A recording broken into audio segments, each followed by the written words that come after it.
Құрметті кітап сүйер оқырман, сіздердің назарларыңызға Бердібек Соқпақбаевтың «Менің атым Қожа» шығармасын оқуға ұсынамыз. Бердібек Соқпақбаев қазақ балалар әдебиетінің көрнекті өкілі, жазушы, драматург. «Менің атым Қожа» 1957 жылы жарық көрген Бердібек Соқпақбаевтың ең танымал шығармаларының бірі. Ендеше шығармадағы басты кейіпкер Қожабергеннің балалық шағындағы қызықты да көңілді оқиғалармен бірге танысайық.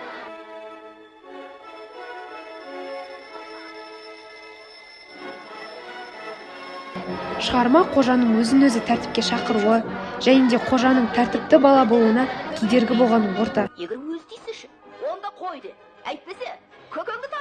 Сонымен қатар Қожаға жөн сілтеп, бағыт көрсеткен мұғалімдері мен сыныптас досы Жанардың іс-әрекеттері туралы қызықты оқиғалар сөз болады. Сол 30 жақсының екі жаман түзетуге әлі келмей ме? Қожа соншама бұзақ емес.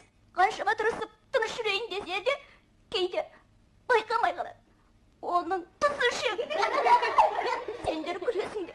Олай болса, кітап сүйер құрметті оқырман, сіздерді «Менің атым Қожа» шығармасын бізбен бірге оқуға шақырамыз.